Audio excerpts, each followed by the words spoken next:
Onkoloogika. Räägime vähist. On saade, mis avab ausalt ja tabudeta kahe noore naise elu ootamatu 4. staadiumi vähidiagnoosiga. Saadetesse mahub nii igapäevaelulisi mõtisklusi, arutelusid oma ala ekspertidega kui kogemuslugusid kaasteelistelt. Tere taas kõigile Onkoloogika Räägime vähist podcasti kuulajatele. Rõõm, et jätkuvalt olete meiega, et teid on järjest rohkem ja kuuldavasti päris paljud kuulavad ühte osaga juba mitu korda, et taaskasutus meile meeldib. Aga kes me siin oleme? Kristel ja Pille. Pille ja Kristel. Taas stuudios seekord jälle mitte kahekesi, vaid meil on külas. Kes meil külas on, Pille? Meil on külas Keiu Paapsi, kes on Tervise Arengu Instituudi teadur ja tänast saadet me oleme väga-väga oodanud, sest me hakkame rääkima elustiilist. Ja kuidas meil siis sellega on? Tere. Tere, Keiu. Juhatajan sisse, Keiu. Kes sa oled ja kust sa tuled? No, tegelikult tulen Tartust. Ma saan aru, Teevist ka Tartust. Pärast lähme autoga koju. Aga ei, ma enam Tartus ei ela. Töötan siis Tervise Arengu Instituudis ja see niisugune uhkem ametinimetus on siis epidemioloogia ja biostatistika teadur. Ja minu töö selliseks põhifookuseks tegelikult ongi vähiuuringud ja meie küll otseselt ei uuri siis nii-öelda patsiente, et me ei ole arstid, vaid me teeme sellist statistilist teadust, et monitoorime, kuidas inimestel eelkõige siis Eesti ühiskonnas läheb. See on eriti tore, et sa selle statistika välja tõid, sest et siin on korralikud statementid kõlanud, me oleme siin kohe meie ei ole statistika. Et meil on vahepeal niisugune tunne Kristeliga, et nagu plakatitega tahaks tänava peale minna. Jah, aga statistikast rääkides siis võtab ikka päris kõhedaks, kui diagnoosi saad ja statistikale otsa vaatad, et võib-olla niisugune soojendusküsimus kohe sulle ongi, et kui palju siis statistika erineb päriselust, kui palju saab statistikale tugineda? No statistika nii nagu ikka, eks ju, et numbritega arvutada annab kõike, mis seal numbrite taga on, et see on alati selline natuke täpsem küsimus, et jah, kui me räägime siin nagu haigestumusstatistikast, siis selles mõttes see on väga üks ühele, eks ju, et kuna me ikkagi monitoorime vähihaigestumust ühiskonnas, siis me teame, ma arvan, et ikkagi täitsa 100%, et see number, mida me siin aeg-ajalt nii-öelda kas siis meediasse või oma teadusuuringutes välja ütleme, et see on nagu tõelähedane. Aga kui nüüd rääkida sellest prognoosistatistikast, ehk siis millest me räägime, see 5 aasta elulemus, siin tuleb kõigepealt alustada sellest, et see termin, see 5 aasta elulemus, ehk siis onkoloogia on paraku selline valdkond, et keegi kuskil kunagi on kokku leppinud, et kui diagnoosist on 5 aastat möödas, sa oled elus, siis järelikult oled terve. Aga see ei ole ju alati niimoodi. Et me lihtsalt oleme võtnud mingi sellise nii-öelda cut-off punkti, et mida me siis selleks arvutamiseks kasutame. Ja kui me nüüd räägime sellest, et mingisuguse konkreetse diagnoosiga, staadiumiga, mingit ravi saanud inimestest on siis näiteks 5 aasta pärast elus, ma ei tea, 90%, 12%, 0,2%, et siis on tõesti selles mõttes keskmine, et meil võibki selle numbri taga olla 2 inimest, üks elas 15 aastat, teine elas 5 päeva. Et lihtsalt see tuleb keskmine kokku. Et see selline, ütleme, et nii palju kui mina tean, siis ega arstid ei taha ka väga seda prognoosi tulla ütlema ja see on tegelikult igati õigustatud, et mille alusel ta seda ütleb sulle, et kas sina oled see ühe otsa või selle teise otsa või selle keskmise nii-öelda numbri esindaja, et seda lõppkokkuvõttes ei tea keegi. Ja see võiks tegelikult jääda arstikabinetis alati kõlama, et isegi siis, kui sul on väga agressiivne kasvaja vorm, sa saad seda küll teada ja võtad selle omaks, aga see tingimata ei tähenda, et sa oled selles halvemas otsas statistikas. Just. Ja võib-olla kas ise seda küsimust kangutada jälle patsiendi vaatest ka, eks ju? Ja see on niisugune ankur jälle, millest on hea kinni haarata. Okei, aga ma küsin siis veel ühe niisuguse täiesti mitte sügava küsimuse, aga kui meil on see keskmine elulemus, siis kas kuskil avaldatakse ka sellist nagu mis selle keskmise taga on, et kas see keskmine tuligi 2 äärmuse pealt kuhugi sinna vahele või et meil on nagu neid, kes elavad hästi vähe, natuke rohkem, veel natuke rohkem, veel natuke rohkem, hästi kaua ja väga kaua. Ja nende keskmine on täpselt sama tulemuse või võimalik võib ju ka anda, et minu meelest see nagu aitaks seda haigust paremini mõista, et kas sellist numbrit ka kuskilt kunagi näeb? See nüüd sõltub diagnoosist, et kui me räägime sellisest paikmetest, mida on palju, näiteks naiste puhul rinnavähk, meeste puhul eesnäärmevähk, siis me saame seda numbrit natukene nii-öelda jaotada näiteks staadiumite järgi. Et kui sul avastati haigust esimeses, teises staadiumis, siis on see prognoos selline. Selliste haruldaste kasvajate puhul me ei saa neid numbreid öelda, sest lihtsalt teha statistikat ongi täpselt see, et me ei tee 2 inimese pealt statistikat ja me ei tee seda mitmel põhjusel, et seal on juhuslikkusel liiga suur roll ja väga lihtne faktor veel juures on andmekaitse. Et kui ma lähen avaldama Eesti statistikat, et aastal 2024 haigestus mingisse üliharuldasse kasvasse 2 inimest, üks neist oli 60 ja teine 27, siis pool Eestit teab, kellest ma räägin. Ja isegi kui need inimesed ise on avalikult oma haigusest rääkinud, siis meil teadlastena ei ole see eetiline minna panema kuskile tabelisse numbrid, mille alusel võiks olla inimene tuvastatav. Aga igal juhul statistikal on oma roll ja see on vajalik mõistmaks neid haigusi ja erinevaid trende, aga ütleme nüüd siis inimese enda tasandil sellesse kinni jääda on üsna ohtlik, on ju. Okei, aga meil on täna 2 sellist suuremat katust siis sellel saatel, nagu me oma kogukonda oleme juba natuke ümber nimetanud, et onkoloogika elust enne ja pärast vähidiagnoosi, siis just nendest 2 asjast me täna ka elustiili kontekstis räägime. Tüdrukud, kummalt poolt alustame, kas ennetamisest või toimetulekust? Alustame algusest, alustame ennetamisest. Alustame ennetamisest. Nii et kas siis vähk on elustiili haigus, kas saab ise midagi ära teha, kõik need küsimused hakkame kuskilt otsast minema, võib-olla Keiu juhatad ise selle kuskilt sisse? Jaa, et ma võib-olla alustaks hoopis sellisest sissejuhatusest, et kõik see, mis ma räägin, ma olen teadlane, ma teen ise uuringuid, loen teiste tehtud uuringuid, et hästi oluline on siin nüüd mõista seda, et me teeme inimkatseid tegelikult ainult nii-öelda kliinilises uuringutes, mis on siis klassikalised need ravimuuringud, kus me tõesti sekkume, anname inimestele midagi ja siis jälgime, mis nendega saab. Kõik need elustiili uuringud või suurem osa elustiili uuringuid on nüüd sellised, mida me nimetame teadusmaailmas jälgimisuuringuteks. Ja see on väga lihtsal põhjusel, et statistiline võimsus, ehk siis see number statistikas, mida me sealt kätte tahame saada, et see vastaks rohkem sellele päris olukorrale, ja nagu me just ennem rääkisime, eks ju, et 2 inimese pealt pole mõtet statistikat teha, siis on eelistatud, on need jälgimisuuringud. Ja see nüüd ei ole see, et ma olen sul akna taga ja vaatan, et mitu porgandit sa õhtul sööd, vaid see põhimõte on selles, et ma näiteks saadan Eestis välja küsimustiku, kas nüüd just kõikidele Eesti inimestele, seda pigem mitte, eks ju, see oleks väga kallis uuring, aga ma saadan sulle koju küsimustiku, et palun märgi ära viimase 7 päeva jooksul, palju sa sõid seda või teist asja, et kas sa liigud, palju sa üleeile magasid, millal sa viimati sõid kaerahelbeputru, et kas teil on meeles? Et kui sa praegu mõtled iseenda kohta, et kuna ma viimati sõin, kui sa nagu paandunud pudrusööja, siis sa mäletad. Mina söön putru harva, mul pole õrna aimu, kas oli 2 kuud tagasi või pool aastat tagasi. Millalgi nagu kapis on, ju ma neid sõin, eks ju. Et need jälgimisuuringud tähendavad seda, et me kuidagi moodi ei sekku sinu ellu, vaid me tahame teada, mis on sinu sellised tavapärased käitumised.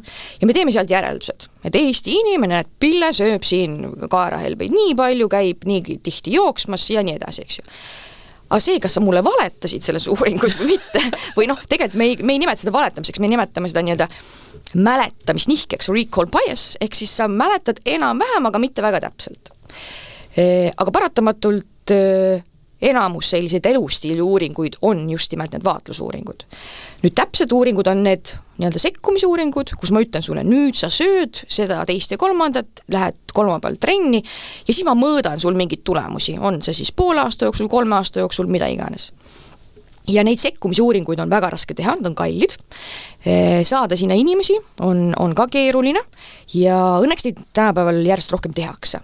Et praegu näiteks on käimas Austraalias ja Kanadas üks selline suur soolevähi patsientidele ja reaalselt nad ongi siis uuringusse kutsunud soolevähi diagnoosi saanud patsiendid ja nad rakendavad neil mingit treeningprogrammi. Ja just selle mõttega, et nad plaanivad neid nüüd hästi pikalt jälgida ja sealt tuleb nüüd siis, ma ei oska sulle öelda, et kas aasta või 10 pärast see teadmine, et et kui sa oled saanud soolevähi diagnoosi, siis vot see harjutuste režiim hoiab sul siis kas haiguskontrolli all või taasteket nii-öelda väldib. Et jah, paratamatult nii-öelda seda sellist head kuldset tõendust materjali on meil tänaseks vähe, aga samas jällegi ma usun, et need teadmised, mis meil on, et need ei ole tõest kaugel. Et nad ei pruugi võib-olla igale ühele täpselt samad olla, aga nad ei ole tõest kaugel. Ja kui nüüd siis nendest nii-öelda, ütleme, et vähist üldse räägitakse hästi palju seda, et ennetamine on alati parem. Et kui väldid, siis sa väldid seda ravi, sa väldid kõike seda, mis sellega kaasa tuleb. Ja kui me räägime nüüd elustiilist, siis ma arvan, et sellised suured valdkonnad, mida siis ilmselt kõik sellel mõtlevad, toitumine, liikumine, alkohol, suitsetamine, magamine, stress, ei tea, jäi mul midagi nimetamata, et kui me räägime sellisest klassikalisest vähiennetusest ja sellest räägitakse tänapäeval palju, sest et meie praegune teadmine on see, et 40–50% praegu diagnoositavatest juhtudest oleksid täiesti välditavad, kui inimesed teeksid enda jaoks kõiki neid asju. Ehk siis väldi alkoholi, ära suitseta, ära ole ülekaaluline ja tee trenni, mis iganes see trenn sinu jaoks on ja kõik. Et need on sellised nii-öelda hästi sellised baassoovitused, me võime igasse sellesse teemasse minna süvitsi, aga ütleme, et kui sa nagu neid asju teed, siis sa tegelikult seda riski maandad endal juba meeletult palju. Et isegi kui sul on näiteks perekonnas mingisugune eelsoodumus, siis ka samamoodi, et selliste, tahaks öelda, et lihtsate vahenditega, mitte suitsetamine on lihtne, sest see on ikkagi selline asi, mida sa hakkad ükskõik kas siis teismelisena sõprade õhutusel või mis iganes põhjusel tegema, eks ju. Toitumine, liikumine tänapäeva maailmas, elukeskkond, stress, unerütmid, et need on juba võib-olla sellised natukene keerukamad asjad, aga tegelikult samamoodi kontrollitavad. Aga kui me võtamegi siin, ma mõtlen enda peale jälle enne diagnoosi, nagu nii tainas päris ei olnud, et ei oleks aru saanud, et kõik need tegurid, mida sa nimetasid, mõjutavad moel või teisel, kas vähi või millegi muu kontekstis mu tervist on ju, et ma saan ise palju ära teha selleks, et elada võimalikult pikalt, võimalikult tervelt. Aga ikka nagu ei teinud, et ma mõtlen ise, mul siin taga oli nagu, ma arvan, 2 asja. Üks oli selline üleüldine ühiskondlik hoiak ikkagi, mis ka nagu minu generatsiooni mõistes veel on, järgmistel põlvedel võib-olla enam nii palju ei ole, et ümberringi kõik teevad nii, siis mul ei ole ka mõtet kuidagi ennast nagu nüüd sellest ilma jätta või välja lülitada, on ju, et äkki läheb õnneks, pääsen haigustest, kui ei lähe, aga kus ma tean, et kui ma elan väga viisakat ja korralikku elu, et siis mind see haigus kätte ei saa, et see oli nagu üks pool, et ühiskonna hoiakud üldse ükskõik, kas me räägime töötamisest väga intensiivsetel tuuridel, alkoholi tarbimisest iga võimaliku sotsiaalse ürituse ja ettevõtmise raames, olgu selleks siis nagu naabrimehega liha grillimine või mitte mina naabrimehega liha grillimas käin, aga mul tuli mees lihtsalt silma ette, enda mees. Okei, selleks ma ei tea kuhu. Aga ühesõnaga see nagu sotsiaalne standard on see üks ja teine pool oli kuidagi see, et aga miks mina ei või? No aga ega me tervena ikkagi ju minu meelest valdav ikkagi enamus on ka see, et kuidagi ühiskonnas ikkagi see terve inimene väga ei mõtle ju üldse, me hakkame siis mõtlema, kui mingi põnts on käes. Mina mõtlesin küll, ma olen kogu aeg mõelnud selle peale, kuidas väga tervislikult toituda ja liikuda ja möllata. Ma mõtlesin, aga ega see ei pannud mind nagu riskikäitumist kuidagi nagu kõrvale jätma. Ütleme nii, et noorte puhul mina nimetan seda, see on see surematuse tunne, mis on ühest küljest õige, selles mõttes, et kui sa oled 20, miks sa peaksid mõtlema selle peale, et milline ma olen 80-aastane, kas ma üldse jõuan 80-aastane aastaseni nagu elada, et meil siin oma keskis töökaasladega on väike nali ka, et alati on see bussnumber, mis sulle võib otsa sõita, eks ju, et selles mõttes, et kui sa töölt koju lähed, et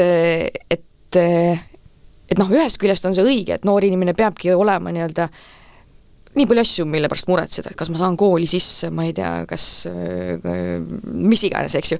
Et sa võib-olla ei peakski nagu mõtlema selles kontekstis, et ma elan täna selle nimel, et ma 80-aastane oleksin võimalikult terve.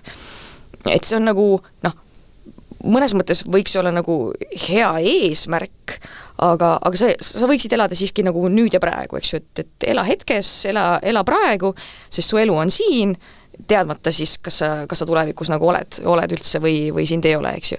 Et aga see selline ühiskonna mentaliteet, millega ma olen väga nõus, on see, et ma ei tea, et võib-olla te olete oma tutvusringkonnast nagu tähele pannud seda, et saame kokku, keegi küsib esimesena, et aga mis me joome? Yeah. Et nagu, ma tulen sulle külla, ma lähen sõbrantsile külla ja tema esimene küsimus on nagu, võib-olla esimene küsimus on see, et mis kell ma jõuan, aga vähemalt teine küsimus on see, aga mis me joome? Mm-hmm. Aga miks see küsimus nagu on? Aga jällegi ma saan sellest aru, et see on ilmselt meie nagu see siuke nõukaaja taak, et kui oli pidu ja iga kokkusaamine on pidu ja mis pidu see ilma viinata on, tänapäeval on võib-olla mull ja muud asjad, eks ju. Ja siis, kui sa oled see dinosaurus, kes ütleb, et ma ei võta, siis mis sul siis viga on? Ja eks see on ka see, et kui me nüüd alkoholist konkreetselt räägime, siis kuidagi inimesed ikkagi tituleerivad seda selliseks lõõgastiks, eks ju, aga tegelikult ta ju lõõgasti meil ikkagi ju ei ole. Ta on ajutine lõõgasti, et kõik see nii-öelda stressi ja ärevuse maandamiseks ta tegelikult selles mõttes on selline surnud ring, et ma korraks tunnen seda, nii-öelda vaigistan oma need neurotransmitterid ära, ehk siis mul ei jõua see närvilisuse signaal, ei jõua aiu, eks ju, aga tegelikult see hetk, kui ma sellest joovastusest välja tulen, olen ma veel sügavas augus. Ta on nagu mingi dopamiini kiirtee siis või? Just. See on umbes sama, et ma söön selle šokolaadi ära, selle terve tahvli ja pärast mõtlen, et miks ma pidin terve tahvli ära sööma. Ja see asi läheb selles mõttes hullemaks ka, et täna sulle piisab pitsist ja 100 grammist šokolaadist ja sa tegelikult järjest tuimestad oma organismi, et järgmine kord on sul nagu rohkem vaja. Aga ju, mis siis ikkagi nagu mis siis inimese kehas toimub? Kui ma joon ära selle 3 pokaali veini, mul tegelikult ma ei ole ju ebameeldivalt purjus, aga võib-olla mul on siuke mõnus sumin, väga hea on olla ju. Aga mis mu kehas reaalselt siis nagu toimub? Alkoholiga on niimoodi, et alkohol lagundamine on enamasti toimub maksas. Tegelikult algab ta juba suus ja see tee on selles mõttes hästi konkreetne, miks me nagu väga konkreetselt teame, et alkohol on kantserogeen. Alkoholi laguproduktiks on atseetaldehüüd ja see on genotoksiline, ehk siis tekitab DNA-s kahjustusi. Ja see nüüd ei sõltu sellest, et kas ma jõin ära 1 Prosecco või terve Vana-Tallinna pudeli, eks ju, et igasugune lonks alkoholi, atseetaldehüüd seal tekib, su keha üritab atseetaldehüüdist võimalikult ruttu vabaneda, need järgnevad laguproduktid juba enam ei ole kahjulikud.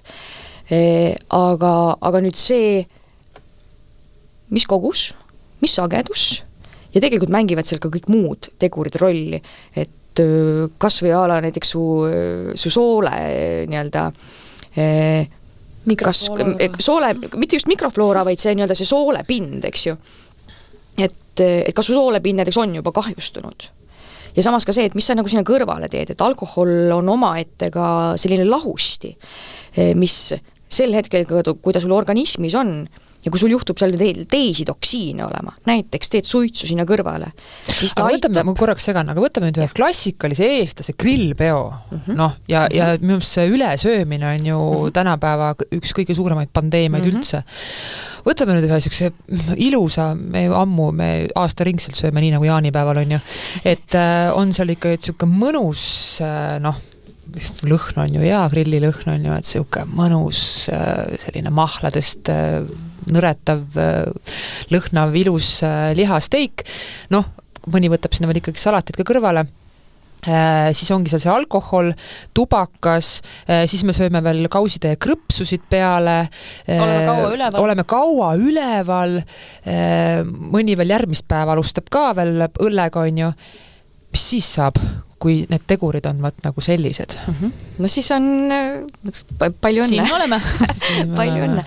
Et siit sellest loetelust selle olen kaua üleval võib-olla jätaks välja, et me võime unest natukese hiljem rääkida, aga jah, kartulikrõpsud, akrüülamiid, grillliha, samamoodi liha nii-öelda kõrgel kuumusel küpsetamine, pluss juba ilmselt ostad sealt poest marinaadis selle liha, et see, mis kõik sinna sisse pandud on, see on niisugune paras kompott, et ja ongi tegelikult see inimkeha on, ühtepidi ta on tark, ta on väga võimekas, aga need võimed ei ole sellised üleloomulikud ja igavesed, just nimelt.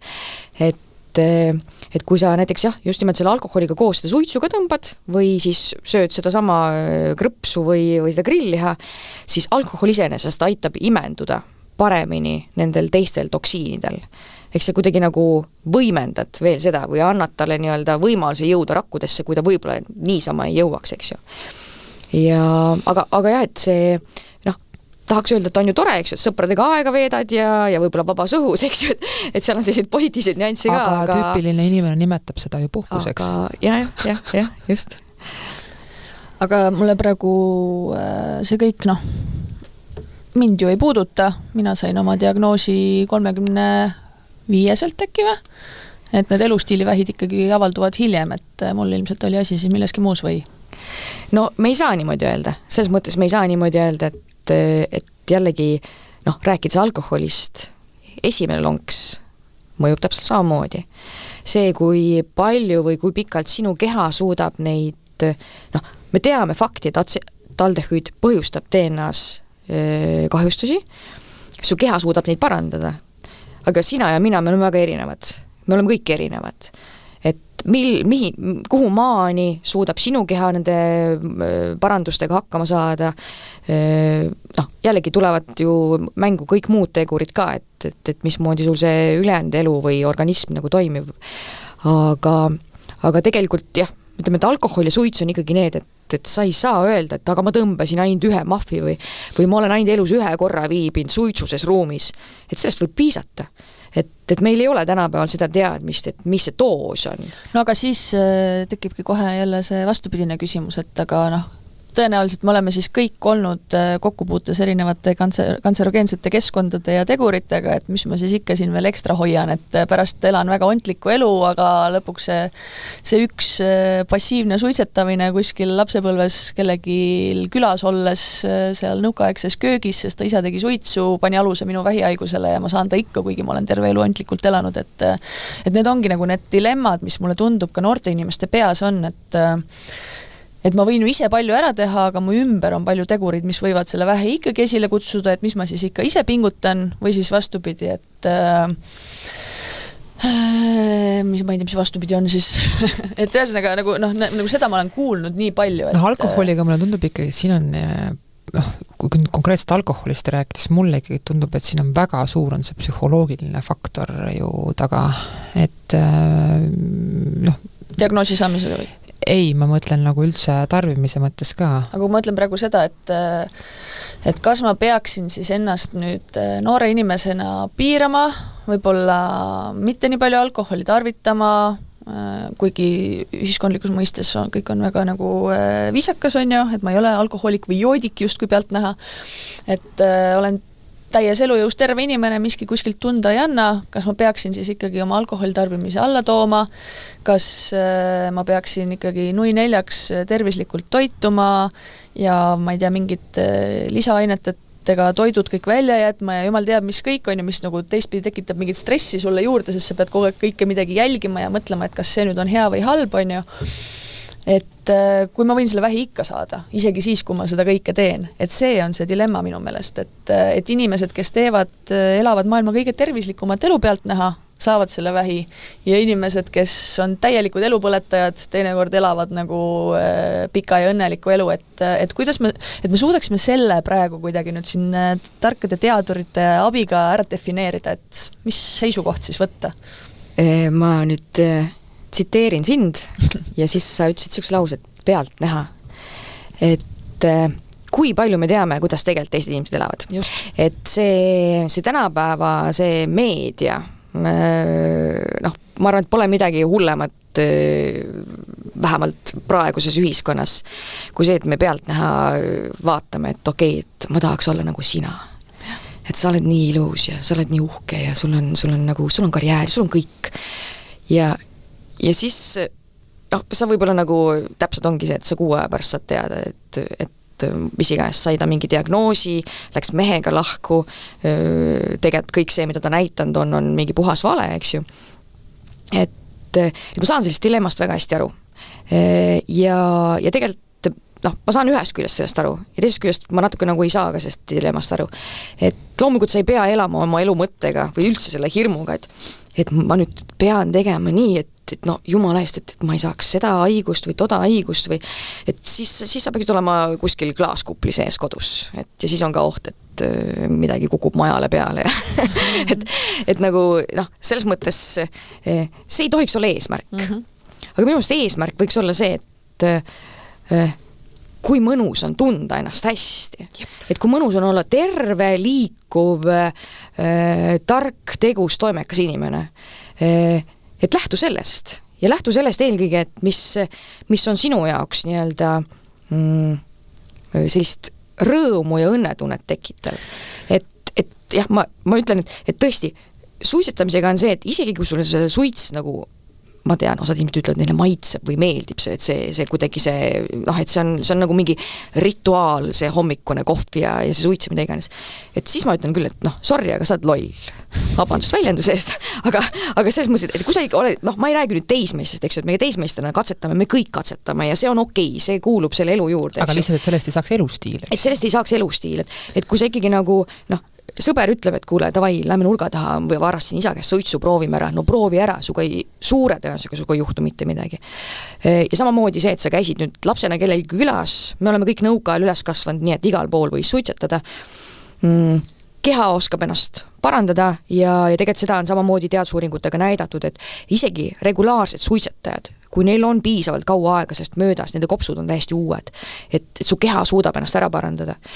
Aga kui sa oled nüüd see täiskasvanud inimene, siis jah, ma ütlen, et ära suitseta ja alkoholi puhul on tõesti see, et natuke tuleks hinnata seda, et miks sa seda jood. Et kas on nüüd see, et jah, ma saan täiesti aru, et ma ei tea, mu parim sõbranna abiellub ja ta pakub mulle pokaali šampust. Noh, võib-olla ta pakub ka mitte alkohoolset šampust sinna kõrvale, eks ju, et mul on paralleelselt see valik, eks ju, aga ma arvan, suga täpselt samamoodi, suga ei juhtu midagi, kui sa selle sõbranna pulmas selle tervitus šampuse nagu ära jood. Aga probleemiks tegelikult on see, et ma lähen koju ja ma teen õlle või veini lahti. Et nagu...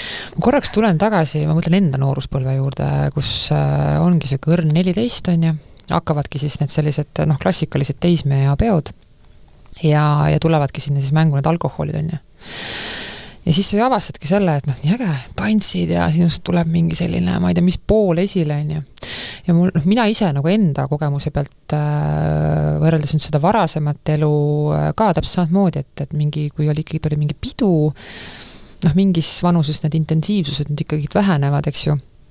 Aga ikkagi klassikaliselt ka sinna tantsimise juurde käis see alkohol, on ju.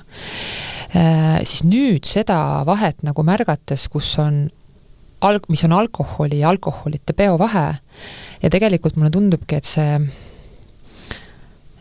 mina vähemalt ma ei tundnudki ennast siis ja praegu, kui sa õpid nagu, mitte õpi, vaid sa nagu päriselt julged panna ka täiega pidu ilma alkoholita, siis nii hea on. Kui juures sellega seoses ma mõtlesingi selle peale enne siin, kui sa rääkisidki ju, et eriti kui sa kirjeldasid seda, et aga kas me siis lihtsalt ei taha tunda ennast hästi, ollagi hea energiaga, ärgata hommikul värskena, mitte valutada pead ja olla nagu väga kirgas kriit ja nii edasi, on ju. Mulle tundubki, et see või ma mõtlen enda peale, et siis ma arvan, et enne seda diagnoosi järgset kuidagi restarti, mis nagu elule tehtud sai, ma enam ei mäletanudki, et niimoodi saab elada. Ja ja see võib-olla ongi see, et me oleme ära unustanud selle oma stressis, töökoorma all, ennast alkoholi, toidu, millega iganes, kes ennast tuimestab, on ju nagu selles keerises elades, me enam ei mäletagi, mida tähendab see, et sul tegelikult ei olegi midagi viga ja ennastunne on hea ja sul on energiat ja kogu aeg ei olegi kiire ja et see, kuidas see maitse nüüd inimestele nagu kätte anda, et see meeldima hakkaks, sest et siis on palju lihtsam loobuda ka nendest võib-olla kehvematest harjumustest. Ja mul tuleb üks üritus kohe meelde. See oli tegelikult selline väga viisakas üritus, selline juhtide koondumine ja mina juba tolleks hetkes ka alkoholi ei tarbinud nii väga. Ja siis pidu alles läks käima, tüüpiline Eesti pidu on ju, et bänd tuleb peale aga eestlane läheb tantsima siis, kui me bändi viimased 2 lugu on. Aga ma olin kohe esimeste seas ja esimene küsimus, sa oled juba täis või? Et kuidagi ja siis sa pead nagu veel õigustama hakkama ennast. Ja ma arvangi, et kuidagi, mida mina ise lihtsalt olen tähendanud nii enda kogemuse pealt, kui oma lähedaste pealt või üldse sellise ümbruskondsete pealt, et siin on ikkagi see psühholoogiline baas. Ei on. Ma olen, mu hea sõbranna abiellus itaallasega ja see pulm peeti Eestis, nii et meil seltskond oli pooleks eestlased ja itaallased. Ja kui me tseremoonialt sinna peopaika jõudsime, siis oli täpselt niimoodi, et eestlane istus laua taha, tegi viinapudeli lahti, itaallased läksid tantsima. Ja terve õhtu nad tantsisid. Viinad ei joonud, sest see oli nende jaoks üldse väga imelik jook, et ütleme, et see oli väga pikka aega tagasi, et tol hetkel, ma ei mäleta, kas seal üldse mingit veini oli, et see oli selline klassikaline pulmapakett, et keedu, kartul, šnitsel ja viin, et vaene itaallane oli söömata, joomata, eks ju. Aga nad ei tulnud istuma. Ja see Eesti inimene läks tantsima siis, kui viinapudel oli enam-vähem poole peal. Et igati nõus, et see on, eks me oleme natuke sellised nii-öelda introvertsed, aga ja võib-olla ongi niimoodi, et või suure tõenäosusega mingit vanuses ühiskonda sa ümber ei muuda, eks ju, nad on liiga kaua siin ilmas ära elanud, aga eeskuju näiteks lastele. Et näiteks minu jaoks on nagu suurim küsimärk see, et sul on laps saab 5-aastaseks ja siis on sünnipäev ja siis meil on laste šampus. Mis asi on laste šampus? Lööme kokku. Et inimesed ei teadvusta seda, et praegu sa sisendasid oma lapsele mustri, et pidu algab joogi ja klaaside kokkulöömisega. Mitte mingi mänguga, et teeme äkki mingi icebreaker mängu, eks ju hoopis, et kõik jõudsid kohale. Ja vahel on seal veel ka õlu ja siider lapsevanematele olen ka sellisel sünnipäevadel käinud. Just. Et ja paha aimamatult ongi see, et see saunaõlle, eks ju, et meil on perekondlik saunaõhtu ja usu mind, et see 3-aastane juba oskab küsida, et see on issi saunaõlu. Et umbes, et kus see jäi või et see siin laua peal, see on issi oma, seda laps ei joo. Et miks ta nagu, et see peab olema muster selles perekonnas ja ma mõtlen, et ega me muidu ei muuda, kui me ise endast ei alusta. Ja mina alati ütlen, et ei ole kunagi hilja, et sa võid olla täna see inimene, kes joob iga õhtu koju jõudes õlle või veini. Jätta järgi.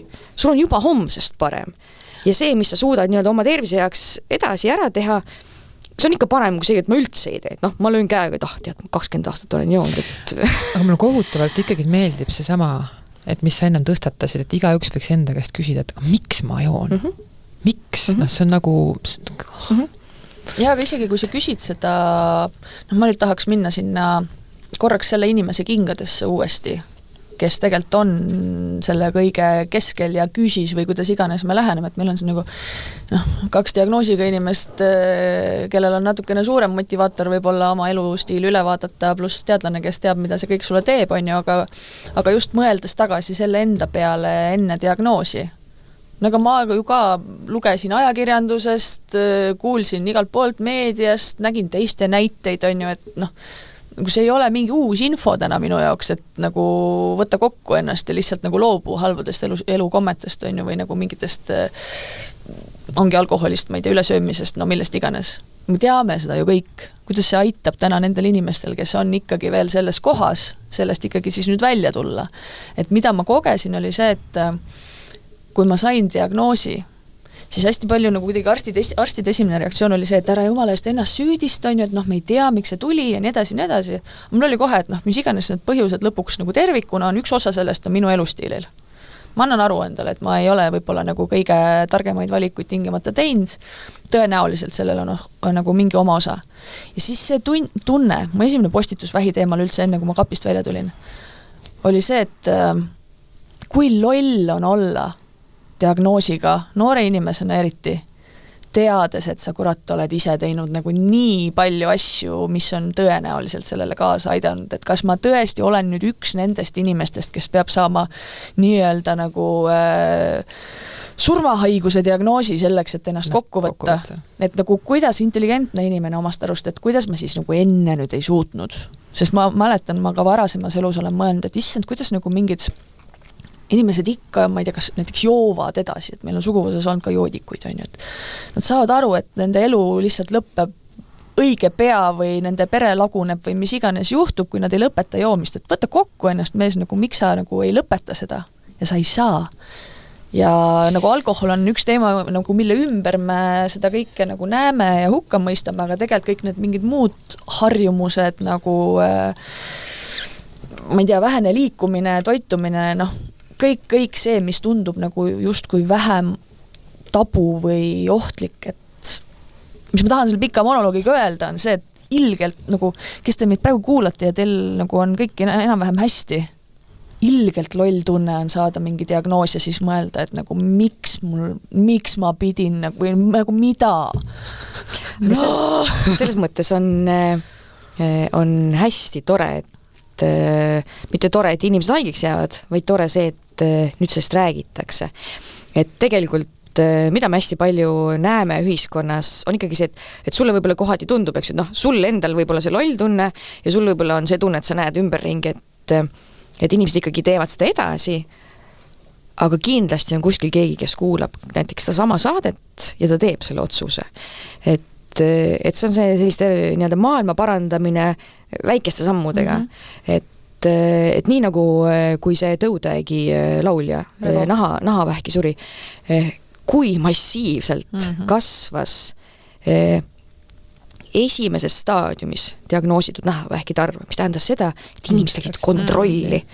Ja seda meil ongi vaja. Et täpselt ongi see, et see paraku see iseenese käitumuse muutmine, oled sa siis nii-öelda paandunud alkohoolik, keda midagi ähvardab või oled sa mingi muu haiguse küüsi sattunud, et see on kuidagi inimloomuses, need on need kasud ja kahjud, eks ju. Et kas sa väärtustad esiteks midagi piisavalt palju, et kas sa väärtustad noore inimesena pikaealisust, et on ka inimesed, kes ütlevad, et ma naudin, ma ei taha elada rohkem kui 60-aastaseks. Mul ükskõik, et mul on praegu äge olla ja nii ongi. No ma arvan, et ka alkoholiga on ju minu meelest üks asi on see, et see, kes ikkagi kui ma ka enda mingite varasemate mustrite peale mõtlen, siis ikkagi see, kes on sage alkoholi tarbija, siis kuidas on nende inimsuhetega. Et juba see inimsuhete teema on seal ka minu mõnest selline. Jaa, ei muidugi. Ja mõtlen, et see jõud ennast kuidagi moodi muuta, see on paraku selline aspekt, et sa võib-olla inimesena oled praegu oma elus sellises kohas, kus sul ei ole seda jõudu, ja seda me ju näeme ka näiteks, ütleme, et alkohoolikud, keda lähedased üritavad suunata ravile, siis neid ei saa ravida, kui nad ei ole ise selleks valmis, kui seda klikki pole nagu ära käinud, et mis ma sellega nagu võib-olla ka mõtlesin sellise kommunikatsioonihuvilise inimesena, ongi see, et ka need alkohoolikud, oh my god, alkohoolikud, nad ju teavad, et see ei ole neile hea. Et seal ei ole küsimus, on ju, oota, ma lõpetan mõtme. Issand, mis ma nüüd puterdan. Ühesõnaga, et nad ju teavad, et see ei ole neile hea. Aga nad ikka teevad edasi. Aga mida ma nägin peale seda, kui ma läbi oma selle loo võib-olla ka seda tunnet jagasin, kui loll tunne on olla selles hetkes, siis nagu see oli see, mille peale mulle väga paljud minu eakaaslased, väga edukad, väga asjalikud, jälle pealtnäha super hästi funktsioneerivad inimesed kirjutasidki, et kurat, tehke neid kampaaniaid, palju te teete, aga nagu sellised momendid on need, kus ma päriselt otsustan muutuda või midagi teha teisiti, et kuidas me jõuaksime selleni, et me suudaks nagu veelgi rohkem inimestele selliselt naha vahele pugeda, sest et nagu lihtsalt nagu info põhjal see ilmselt ei jõua kohale. Plakatite ja loosungitega on ju. Noh, info põhjal, päris nii ei saa öelda, et ei jõua, sest et täpselt see, et kui inimestel ikkagi see teadmine on olemas, siis kui see teadmine on sul kuskil tagauklas olemas, et see on hea või see on halb, siis ma tahaks ikkagi arvata, et see inimene, okei, 9 juhul 10 teeb oma vana valiku, 1 juhul teeb selle õigema, parema, uuema valiku. Et tegelikult jah, nende kampaaniade eesmärk on ikkagi see, et me harime inimest, et niikuinii me ei ole ju, me ei ela kuskil sellises ühiskonnas, kus diktaator ütleb, et kõik söövad nii ja liiguvad nii, mis on ühest küljest hea, ehk siis me anname inimestele selle tegutsemisvabaduse, aga me anname neile ka teadmised. Aga ma arvan, need teadmised tegelikult on ikkagi see nagu oluline vundament selle otsuse all, et lõpuks sul tuleb see viimane nagu piisk karikasse nii-öelda, mis sind tegutsema innustab, et miks ma siin kammin nagu selle teema ümber ongi lihtsalt see, et mõeldes tagasi enda peale, siis teoorias on kõik nagu tore, ma tean seda kõike, aga ma ei muuda ennast, sest et ma olengi loll. Et lihtsalt proovige olla targemad, et ei peaks ise ennast samasugusest olukorrast leidma, kes te meid kuulate. Ja et me siin nüüd väga sinna alkoholi teemasse kinni ei jääks, et siis ma võib-olla natuke puudutaks seda, kuna ma teie eelmisi podcast'e ka kuulasin, siis mulle jäi sealt natuke kõrvu see ületöötamise ja see mure, eks ju. Et stress, jah, stressiga on muidugi nii see, et samamoodi keha füsioloogiat mõjutab, et kõik need põletikulised protsessid ja kortisooli tasemed, aga selle stressi nii-öelda, ütleme, et tema vähki haigestumine ja stress on omavahel üsna kaudselt seotud. Ja just nimelt selles mõttes kaudselt seotud, et see, mida stress teeb su kehale, on üks väike komponent, et vähitekkeks on meil vaja palju erinevaid komponente, eriti kui me räägime elustiilist, eks ju. Ja tihti peale inimesed, või ma ka eeldan, et see, et sa täiega tööd tegid, sa nautisid oma tööd. Et tihti peale inimesed nagu panevad selle stressi kõik ühte patta, aga on olemas ka positiivne stress. Et see, jättes välja, eks ju, selle burnouti ehk siis läbipõlemise, mis on juba keha jaoks ikkagi väga katastroofiline seisund ja hoopis midagi muud, siis selline mõnus stress, et ma teen tööd, mul on pikad tööpäevad, mul on kiire, ei ole alati see, et sa ennast põletad. Selles mõttes, et see nii-öelda hormonaalne regulatsioon, mis niikuinii meil igal hetkel, kas või see, et ma jään bussist maha, on ka korraks selline adrekalaks, eks ju, et kui sul on vaja kuskile kella peale jõuda, et ei ole näidatud väga sellist seost. Aga mulle tundub, et sa et neid asju saabki vaadelda nagu eraldi ja eraldi tõenäoliselt seal ei olegi nagu nüüd seda üks-ühele, et kui sul see stress ja kõik on, aga kui pannagi see nagu tervikuks patta, et kui ma töötan väga intensiivselt ja palju, siis tõenäoliselt selle all kannatavad mu, ma ei tea, peresuhted, tekib pingeline olukord kuskil kodus või siis ma jätan ennast nagu oma isiklike vajaduste mõistes tagaplaanile,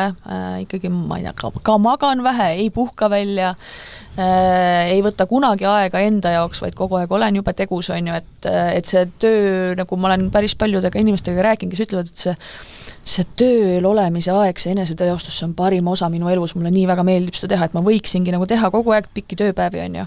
Aga see räägib midagi ka selle inimese võib-olla elu kui terviku kohta, on ju, et see omakorda võib olla ka jälle mingi põgenemisviis millegi eest, et kindlasti, ma ütlen, et see on üsna selline teema, mida ilmselt peab nii-öelda endasse sisse vaatama ja mõtlema, et kui sa oled praegu see inimene, kes teeb 16-tunnised tööpäevi, kui sa oled, ütleme, et jätaks siis need teised stressorid kõrval, et oled võib-olla noor inimene, peret ei ole, elukaaslast ei ole, ja sa naudid seda, mida sa teed, lase käia. Et see eneseteostuse vajadus, see tunne, ma arvan, et see tekitab nendes inimestes nii palju positiivset emotsiooni, et see nii-öelda see selline stress seal taustal tegelikult sind ei hävita. Aga jah, selles mõttes on sul õigus muidugi, et ütleme, et kui neid uuringuid ka vaadata, mis seda stressi ja vähiseost nagu hindavad, siis tihtipeale tulebki sealt välja seda, et asi ei olnud mitte selles nii-öelda pikkades tööpäevades, vaid selles, et see tööpäev lõppes veini ja suitsuga. et nagu, ja sama on tegelikult uneuuringutega ka, et kui sealt tuleb välja, et need, kes vähe magavad, et neil on suurem tõenäosus haigestuda vähki, siis tuleb sinna väike klausel kõrvale, aga see uuringugrupp muuseas suitsetas kordades rohkem, sest et nad on lihtsalt sellise eluviisiga, eks ju. Et see on nende vaatlusuuringute viga, et me seal ei elimineeri alati lõpuni neid kaasuvaid tegureid. Aga jah, ütleme, et nii palju, kui mina teaduskirjandust lugenud olen, siis stress vähitekkes omab üsna minimaalselt rolli, omab rohkem rolli juba haigestunud patsiendi elus. Okay. Me kohe läheme sinna sektsiooni ka, sest me oleme täna väga hoogsalt juba seda linti siin täis rääkinud. Aga lähme siis nüüd sinna, et kui see vähk on käes. Oota, võtame ikka selle esimese otsa kokku enne. Võtame kokku, okei. Et kui sa oled nüüd terve inimene, kuidas mehed ei nuta, parimas aastas ma tahan seda kõike saada, et vähk või elustiilihaigus, mis siis nagu võiks olla see eluterve suhtumine selleks, et mitte ennast nagu lolliks mõelda, kõike maailma hädasid ennetada püüdes, aga siiski tehes enda jaoks häid valikuid. Ära suitseta. Tee trenni, mis iganes trenn see on. Nagu, selles mõttes, et inimesed on nii kinni selles, et mitte trenni tegev inimene arvab, et trenn on see, kui ma 7 päeva nädalas panen 2 tundi jõusaalis nagu kangi all. Ei ole, et nagu tee midagi, kõik, mida sa teed, kõik, mis on rohkem kui 0, on su tervisele juba väga hea. Tantsi, hüppa karga, rebi kangi, nagu kõik töötab selles mõttes, et on ta kiires tempos jalutus, on ta raskuste tõstmine, kõik töötab su heaks. Kui sa need 2 juba ära teed, siis 3. asjana ma võib-olla ütleks seda, et enne kui sa jood, mõtle. Et nagu, lihtsalt mõtle selle peale, et see, et ma praegu nagu midagi omale klaasi valan, miks? Et jah, sünnipäev, okei, las ta siis olla. Reede õhtul kodus, diivani peal, kodus vaatan jalgpalli, kas peab, eks ju. Et mõtle sellest, kui nagu, mulle alati jällegi meeldib öelda, et me planeerime, inimestele hullult meeldib planeerida, et nii, mul on, ma ei tea, kolmapäeval on jooga, neljapäeval on juuksur, siis on töö juures koosolek, aga planeeri alkoholi samamoodi. Et vaata korraks kalendrisse, et kui sa tead, et sul on nagu järgmine laupäev on sõbranna sünnipäev, Prosecco on raudselt laual, davai, ma tõmban nädal aega nagu 0 ja ma joon seal selle Prosecco. Eelsus, et sa siis ei balanseeri sellega, et sa tõmbad seal siis nagu 4 pudelit jutti, eks ju, aga selles mõttes, et kui sa oled selline, nüüd räägime ikkagi tavatarbijast, et sa jood seal mõned pokaalid ühte või teist asja.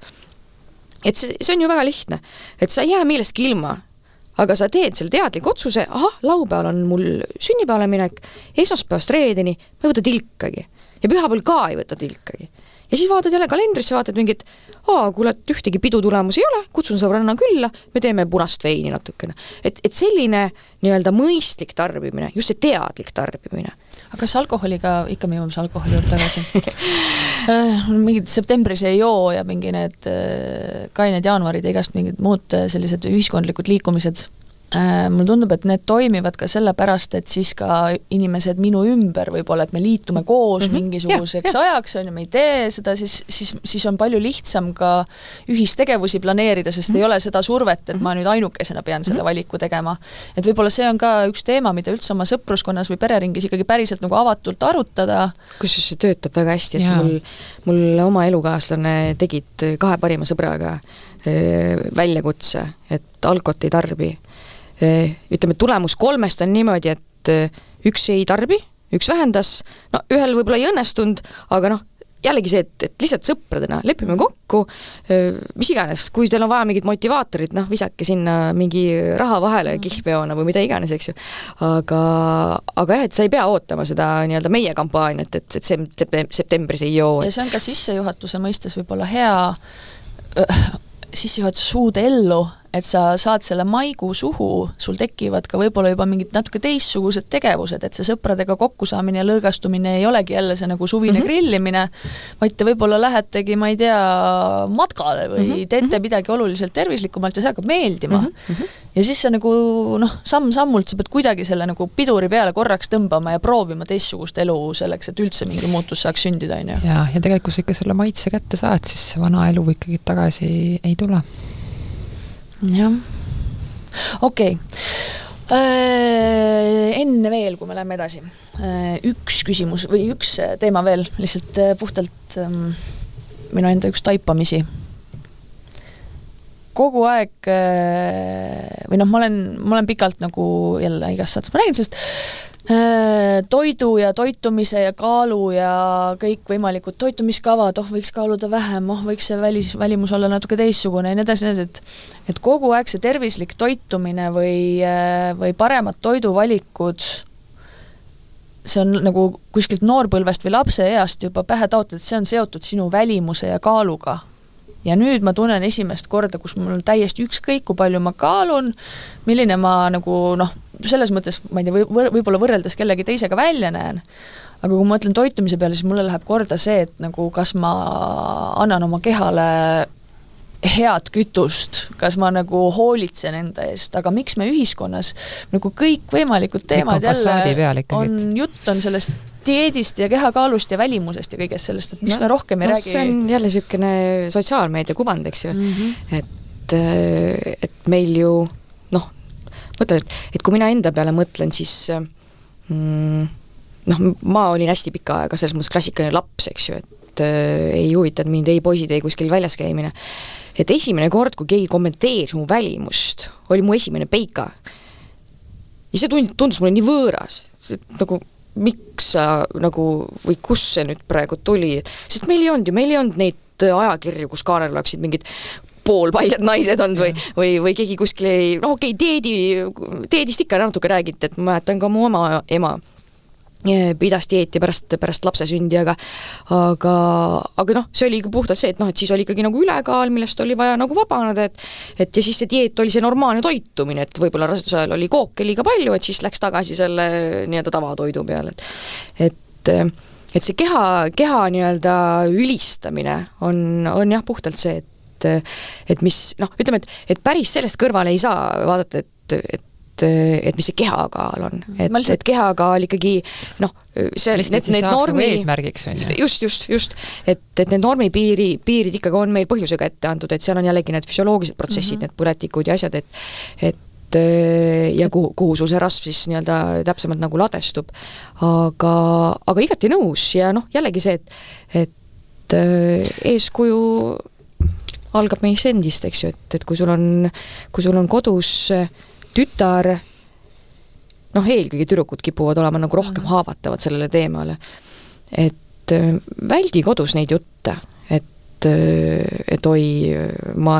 ja isegi nagu, mida ma ise olen tähele pannud, et võib-olla need naised ise kodus enda kohta ei räägi, aga see kommenteerimine, et telekas käib, on see, ma ei tea, Eesti Vabariigi see aastapäeva paraad, see on küll paksuks läinud. Et miks sa ütled siukest lauset, et mida see sulle annab, mida see nagu, õnneks see inimene, kes seal telekas on, tema ei kuule sind, aga sul on lapsed ümber ringi, nad registreerivad selle kohe ära, sa saad aru, et et see on midagi, mis on tähtis. Emme ütles, et seda tuleb vaadata järelikult nagu, et kui palju ma olen kuulnud bussis mingit, ma ei tea, 7-8 aastasid rääkima sellest, et umbes, et nad on paksud või ta on paks. Aga nagu miks ma selle võtsin üldse sellega kaalu teema, on see, et ma vaatan täna erinevaid mingid nagu inimesed, kes mu tutvringus on treenerid, väga sportlikud, tervislike eluviisidega inimesed, ja nad promovad näiteks, ongi mingid Noko või mis iganes, kõik mingid batoonid, kõik, kus on suhkur väljas, see on jube tervislik, Coca-Cola Zero, nagu kõik sellised asjad, et näed, see ei tee sind paksuks, järelikult sa võid seda süüa, et ma olen ka ise seal olnud, et sa otsidki nagu mitte su asendus sellele šokolaaditahvlile ei ole mingisugune, ma ei tea, maapähkli, banaani, mingi whatever möks on ju, vaid ma võtangi selle mingisuguse valgupatooni, kus suhkrut ei ole ja ma võin seda südamerahuga süüa, sest see nagu mu kaalule ei mõju, aga mida see su organismiga teeb, et me oleme jõudnud sinna, kus see on tegelikult hästi keeruline maailm selles mõttes, et ütleme, et mina oma erialast lähtuvalt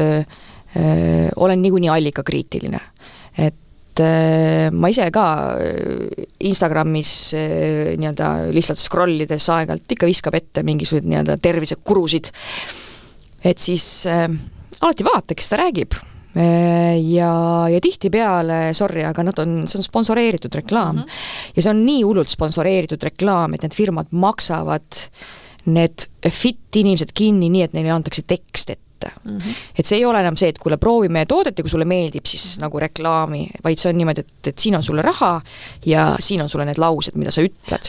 Ja sellepärast ongi nagu oluline see teadlikkus, et see, et sa usaldad seda inimest, ta on mingi mõjuisik, ta on sulle eeskujuks, inspiratsiooniks ja siis ta saab raha selle eest, et ta sööbki sul või joobki seda nokot kogu aeg, et mina alati ütlen, et kui on sinu jaoks võõras inimene, tänapäeval on Google, vaata, mis haridus tal on. Et kui, selles mõttes, et mitte nüüd, et ma ei taha kedagi alustada, aga see nii-öelda fit inimene võib olla täiesti mingi, ütleme, et tal ei ole võib-olla peale 9. klassi pole viitsinud rohkem koolis käia, on avastanud enda jaoks sotsiaalmeedia ja kerged need rahakraanid, et miks sa teda usud? Ja, aga samas kuna selle teema ümber on ka nagu ikkagi pigem vähem juttu vist veel olnud, on ju, et me alles ju hiljuti hakkasime siin, ma ei tea, energiajookide tarbimist kuidagi mingit vanusepiiri sinna seadma ja nii edasi, et need asjad, nad on ka järsku tulnud, suht uued nähtused meie ühiskonnas, ilmselt kunagi nad ka nagu kuidagi reglementeeritakse rohkem ära, aga jälle, ma ise ka terve inimesena on ju, vaata, käisin CrossFiti trennis, seal müüakse kõiki neid toredaid asju reas, on ju. Ja ongi, sest et seal müüakse, on ju, et ma ei mõtle nagu kaugemale selle peale võib-olla. Et mind ennast lihtsalt aitas nüüd nagu toitumisele ka otsa vaadates just see, et jube lihtne põhimõte. Kui sa saad aru sellest, mis on toidu koostis. Täpselt. Kui sa kõiki neid asju nagu tead, mis need on, et põhimõtteliselt juba see lisaainetest loobumine ja ultratöödeldud toidust loobumine ja kõik see, ma arvan, see on nagu täiesti piisav selleks, et oma... Jah, mina olen täpselt sama meelt, et mine poodi, keera see juhul, kui sa midagi pakendis ostad, eks ju, keera see pakend teisipidi ja nii, selles mõttes nii hulluks ei saa minna, et paraku väga lihtsatel asjadel, näiteks nagu C-vitamiin, ascorbic acid, mis iganes 300 vist või. Et võib sulle ka tunduda, et mis keemia see on, tegelikult on tegemist C-vitamiiniga, mis on ka säilitusaine, eks ju. Et aga igati nõus ja selles mõttes lähtu sellest loogikast, et okei, võib-olla see komm või mingi selline, mis ei ole nii selline looduslik toode, eks ju, keegi on ta tootnud ja teinud, et võib-olla seal see koostisainete list võibki olla natukene pikem. Aga just hiljuti vaatasingi mingid neid lisaainete mingisuguseid neid koosmõjusid, lugesin mingit artiklit ja täitsa huvi pärast viskasin Google'isse sisse, et leia mulle Eestis turul olev toode, mis sisaldab, seal oli, teema oli, need toidulisanditega on ka see teema, et päris paljud on nad sellised, et nad on kehale kahjulikud alates mingist kogusest, koos toimes selle või teisega. Aga ega see tootja ei vastuta, kas sa sööd paki või 4 pakki, kas sa sööd sinna selle kõrval seda teist toodet, kus see teine asi ka sees on. Aga siis oli niisugune markantne juhtum, et teidsin täiesti ametlikult meil poes müüdava toote, mis sisaldas korraga 2 toidulisandit, mida omavahel kokku panna ei tohi, sest koos nad reageerivad ja tekitavad kantserogeense aine. Ja see on meil poes müügil. Et see toidutehnoloog, kes seal firmas töötab, ilmselgelt on vähe haritud. Siin niimoodi ikka mõtled, et päris imelik on see maailm. Ühest küljest teadus areneb, me saame justkui targemaks ja toiduainetööstus tulistab siis nagu jalga niimoodi mõnuga. Aga ma ütlen, et see oli jällegi see, ütleme, ma siin täpsemalt võib-olla ütlema ei hakka, mis see oli, aga tegemist oli nii-öelda küpsetisega ja siin on nüüd väga lihtne. Kui sa lähed koju, sa tahad teha pirukat või kooki. Sul on vaja võid, muna, jahu, suhkursool, võib-olla tahad panna marju või tahad panna, ma ei tea, lõhet sinna sisse, sõltub, mis kooki või asja sa teed, eks ju. Ja kui see paki peal on juba nagu 7. ja 8. ja 22. koosseosa ka, vot siis seda ära osta. Et jah, et kui me räägime siin nendest sellistest, ma ei tea, lihavõtte, mingisugused šokolaadimunad, noh, ilmselgelt seal peabki olema neid koosseosi rohkem. Aga pasteedis ja süldis ei pea olema. Noh, et nagu common sense, et ja tõesti, see lähenemine, eks, et nii nagu vanasti oli, et sööki tegime kodus ise. Et sa ei pidanud ostma pakis valmis. Aga kui me nüüd lähemegi siit ikkagi nagu lubatud sai ka sellise diagnoosi järgse toitumise juurde, et me oleme siin varem ka seda teemat natuke puudutanud just selle nurga alt, et kes ütleb, et jätka sama elustiiliga nagu enne, ära tekita endale lisastressi sellega, et sa hakkad midagi endale piirama või keelama, on ju, et siis mõned on nagu väga kardinaalselt oma toidulauda muutnud, ma ei tea, loobunud suhkrust, alkoholist, ma ei tea, piimatoodetest, nisust, üks nendest räägib siin, on ju, alati ei tule välja, viimasel ei tule üldse välja, aga püüan, on ju. Aga ei ole sellist nagu jälle tõenduspõhist kinnitust, et see mind kuidagi võiks nagu terveks niikuinii mitte teha, aga kas see, milliseid elustiili valikuid me siis diagnoosi järgselt teeme, puudutagu see toitumist, liikumist, kõiki neid muid juba mainitud asju, et kas see võib aidata terveks saada või kas see võib aidata seda eluiga pikendada versus see inimene, kes nendele asjadele tähelepanu ei pööra? No siin on hästi suur erinevus ja tegelikult on ka uuringutes selles mõttes erinevus, et on tehtud uuringuid patsientidel, kes on oma diagnoosi saanud siis varases staadiumis, on ta siis 1., 2. staadium, ehk siis kelle ravi on tervistav.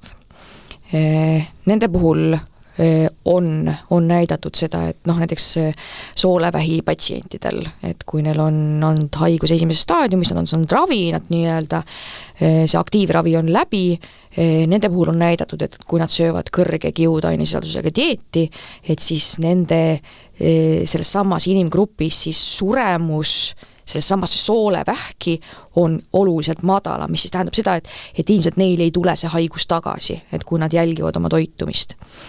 Nüüd kohe kindlasti meil on see teadmine, et mitte ükski toitumisviis, ei seal mingite asjade elimineerimine, juurde panemine ei tee kedagi terveks. Nüüd kõik see ülejäänud, mis on nii-öelda kahe vahele jääb, on jällegi natuke keeruline rääkida võib-olla hetkel ravil olevast patsiendist, sest seal on niikuinii omad reeglid, eks ju, et asjad, mida sa ei tohi kindlasti mitte süüa, mis keemiaraviga kuidagi nii-öelda vastuolus on, ja väga paljudel vähipatsientidel ravi ajal on ju just suureks mureks, et nad ei tahagi midagi süüa, et sul on paha olla, toidu tekstuur, toidu nii-öelda maitse, meeled muutuvad, et minna nendele inimestele ütlema, et vaata, et sa nüüd sööd ainult nüüd jube tervislikult, et nende patsientide puhul võib-olla pigem lähtuks sellest, et nad üldse midagi sööks, et neil oleks nagu jõudu sellele ravile nagu vastu pidada. Aga ütleme, et kui nüüd on selline patsient, kes on võib-olla remissioonis, me teame, et see haigus tal tuleb tagasi, küsimus on, kuna ta tagasi tuleb, et kas siis toitumisega seda nii-öelda remissiooni saab pikendada. Meil ei ole uuringuid, meil ei ole selles mõttes sellist teadmist tänapäeval, et söö nüüd niimoodi, et see sind aitab. Aga nii nagu on see mitte Ameerika, vaid maailma vähiuuringute fond, neil on üks selline hästi pikk ja põhjalik nii-öelda juhis välja antud, et nemad on seal ka kirjeldanud, et kuna neil ei ole teadusuuringuid, millele põhineda oma nii-öelda väljaütlemistes, siis nad põhinevad jällegi sellel common sense'il, ehk siis asjadel, mida nad teavad nii-öelda sõltumata sellest diagnoosist, et sa saad oma organismi tugevdada. Ehk siis, kui sa toitud täisväärtuslikult, jällegi jättes võimalikult palju välja igasuguseid neid kahtaseid lisaaineid, siis me ei saa kuidagi moodi vastu väita, et see su progressiooni nii-öelda edasi lükka. Et see kindlasti teeb su organismi tugevamaks, ta aitab sul ravile vastu pidada, näiteks kui sul see järgmine ravietapp nagu tulemas on, et see on niisugune ütleme, et suur valdkond ja paraku enamus praegu neid toitumisuuringuid ikkagi keskenduvad eakamale patsiendile ja nagu pigem selles võtmes, et väldi uut kasvajat või teisi haiguseid. Et noh, ütleme, et kui need eakad siis selle vähidiagnoosi saavad ja saavad oma tervistava ravi, siis selle toitumisel on näiteks hästi suur roll, et nad ei saaks südame-veresoonkonna haigusi, tihtipeale need eakad on ka ülekaalusid, eks ju. Et selles võtmes nagu oma seda toitumist muuta.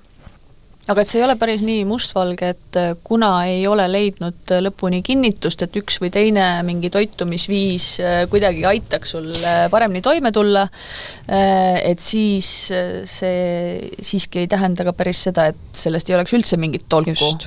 Ja no pigem me ikkagi saame nagu, ütleme, et kui me jällegi paneme 1+1 kokku, ehk siis meil on see teadmine, et kui sa toitud tervislikult, oled normaalkaalus, su keha vastupanuvõime, su immuunsüsteem on parem, su nii-öelda raku, kõik see nii-öelda mehhanismid, raku jagunemine, kahjustunud rakkude surma suunamine, eks ju. Need kõik, need parandusmehhanismid töötavad palju korrektsemalt. Ehk siis me võime ju arvata, et see siis omakorda lükkab ka seda progressiooni edasi. Et lihtsalt jah, keha on keeruline ja tegelikult see kõik on nii-öelda ongi, me ei koosne komponentidest, me oleme üks ühtne süsteem, mis kõik omavahel nagu töötab. Et kohe kindlasti on sul sellest kasu. Me jõuame siit jälle selle saate alguse statistika teemani võib-olla nagu tagasi, et see, et sul on inimesed, kes on nagu radikaalselt tervenenud, on toimunud imed 4. staadiumis, kus nad on nagu kasvajad on taandunud ja nii edasi, on ju, et siin vist kehtib see sama loogika, et iga inimene ja organism ja tema ajalugu ja kõik võimalikud tegurid, mis teda mõjutavad ja tema haigust mõjutavad, on nii individuaalsed ja unikaalsed, et ongi lõpuni nagu keeruline öelda, et ainult, ma ei tea, toitumise, une või liikumise ja ma ei tea millega ja mis on eriti individuaalne, on sinu haigus. Ehk siis kasvaja tegelikult on organismi sees. Et tal on oma mikrokeskkond, see, kuidas kasvaja algselt nii-öelda arenema hakkab, kasutades sinu organismi ressursse, sinu veresooni, siis mingil hetkel on ta täiesti omaette funktsioneeriv üksus, ehk siis ta tekitab ise endale veresooni, ta suudab ise endale energiat toota, teda ei huvita see, mis sina teed. Ehk siis tegelikult hästi suur roll on sellel nii-öelda haiguse bioloogial, et kõik vähid saavad alguse DNA muutusest.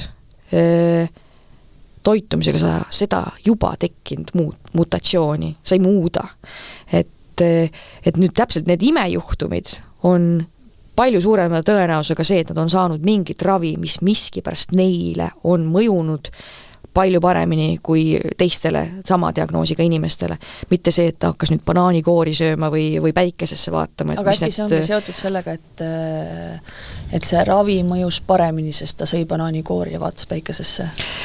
Me lõputult võime neid paralleele tõmmata, eks ju, et selles mõttes, et saada nüüd, ütleme, et kui sa reaalselt tahaksid saada nagu sellist teadmist, et mida mingi asja söömine või mitte söömine sinu haigusele teeb, siis sul oleks vaja 2 identse munaraku kaksikut, täpselt sama haigusega, identse haigusega, klaaskuplis. Ja siis sa saad öelda, et see, mis ma sulle söötsin, see oli see, mis mõjutas. Ja kuniks me selliseid uuringuid ei tee ja me hakka neid ka kunagi tegema, kuigi identsete kaksikute uuringuid on, aga neid tehakse natuke teistmoodi. Et sinnamaani sa ei suuda lõpuni välistada. Aga see on jällegi see, et kui on midagi, mida sa saad enda jaoks ära teha ja ma võib-olla siin kasutaks sellist väga fancy't ja uhket terminit, see võimestamine.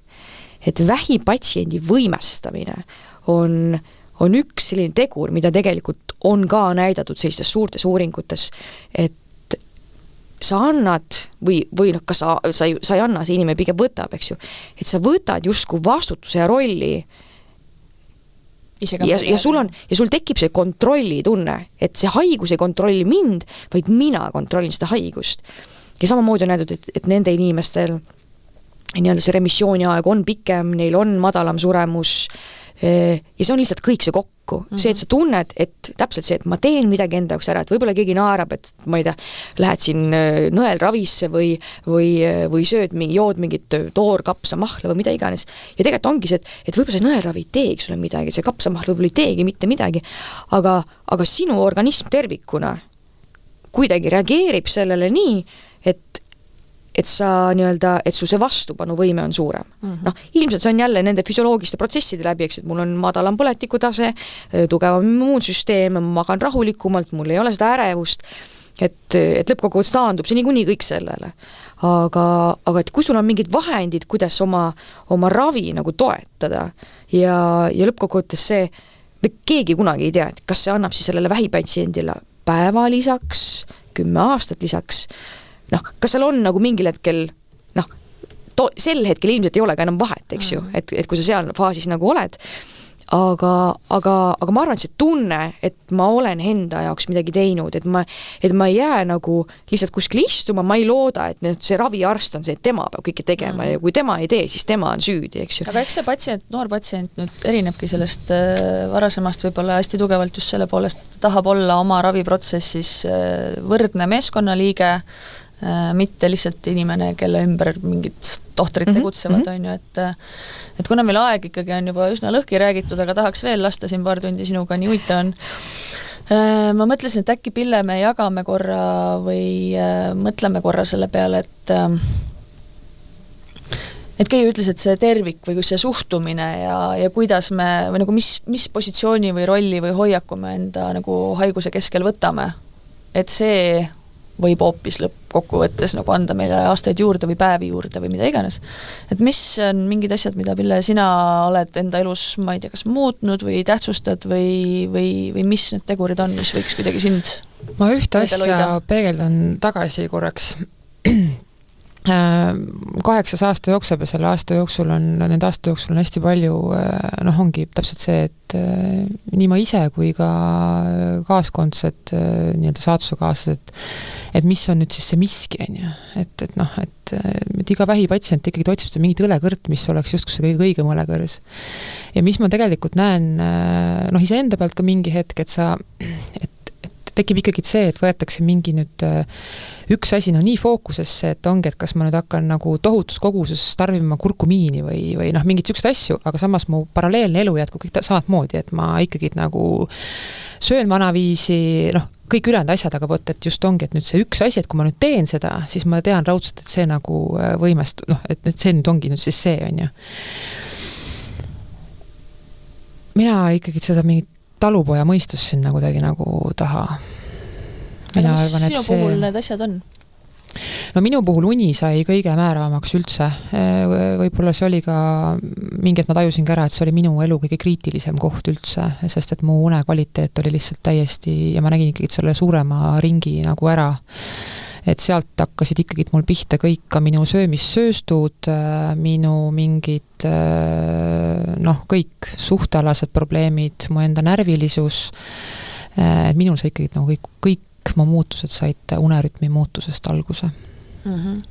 Ja mis tegid oma unekord, ma olen sind lõputult palju kordi kuulnud ütlemas ka seda, et nagu unearvelt sa ei tee midagi. Täna ja, see on nagu punkt, minu selline, et mingi hetk oligi, et võib-olla, see on tegelikult ka mul tuli tegelikult juba enne diagnoosi, sest et ma kogesin ka sünnitusjärgset depressiooni ja mingi, et mul oligi see, et vahet ei ole, kus ma magan, kas ma magan lastega põrandal, kus iganes ruumis ma magan, aga ma magan.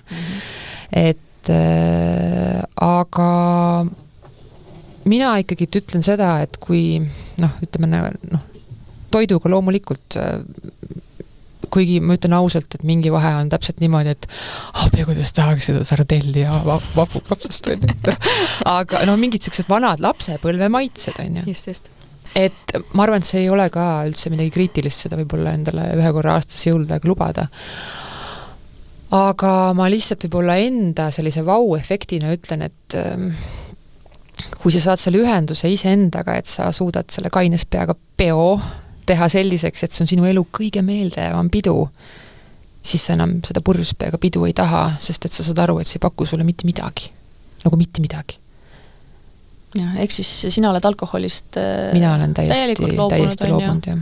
söögilaua mõistes pigem on siuke so-so, on ju, aga jaa, mul ütleme sellised sinised, punased kommid mu laual enam ei jõua ja mingit liha, üldjuhul ongi see, et sa valmistad otsast lõpuni oma söögi ise, aga loomulikult iga päev me teame, et see elutempo on ka selline, et võib-olla sa seda ei võimalda. Aga, ja ülesöömine on minu jaoks, mis oli minu mingi hetkel ikkagi, et kui seal on sünnipäeval on laud lookas, mis on ka võib-olla ikkagi natuke hell koht, et siis tahaks kõike ja tahakski jääda ja pärast on raske ja siis sa kahetsed ja et Aga samas, kui seda juhtub ka sul väga harva. Jah, ikkagi pigem harva. Siis ei ole asi, mille pärast ennast tõesti lüüa. Aga raske on ikkagi. Aga kui see tuleb ka see moonirulli isu on ju... Ma ei keela endale. Selles mõttes ma ei ole otseselt... ma ei ole endale nagu keelanud mitte midagi, aga mul ei ole klassikaliselt see, et kui mul on nüüd soolane toit, et siis see magustoit 4 peab tulema sinna peale, mis tegelikult on meie kooli süsteemis. Nüüd on natuke vist parem, aga juba sealt hakkab ju pihta, eks, et sa pead selle magusa litri ka nagu sinna otsa saama, on ju. Et sellist asja mul pole kunagi nagu olnud, et... No mina olen käinud siin ka nüüd jälle igasuguseid äärmusi, et see vahepealne 2 protseduuri vaheline aeg, me vist ühes saates rääkisime ka sellest, 2 Rootsis käimise vaheline aeg oli täpselt see, kus ma kõigest muust nagu enam-vähem sain ennast välja lülitada. Ma keskendusingi sellisele imetabasele režiimile, kus ma liikusin, puhkasin, magasin, sõin ainult nagu mingit orgaanilist ja puhast kemikaalide vaba toitu, ma kohutavalt nautisin seda, see kõik oli nii tore ja nii stressivaba ja nii maitsev, tundisin ennast oma kehas nii hästi. Ja siis, kui ma tulin sealt Rootsist tagasi, oligi see maitsemeel oli sellest keemiast nagu häiritud, on ju, et asjad ei maitsenud, siis ma mõtlesin, et okei, et mul see immuunsus nüüd langeb, et ma pean võib-olla natukene nagu tagasi tõmbama selles osas ka, et kui režiimis ma nüüd olen, et võtan korraks vabamalt. Ja siis sealt edasi nagu, kuni tänase päevani 2 kuud on nüüd varsti möödas sellest Rootsis käigust.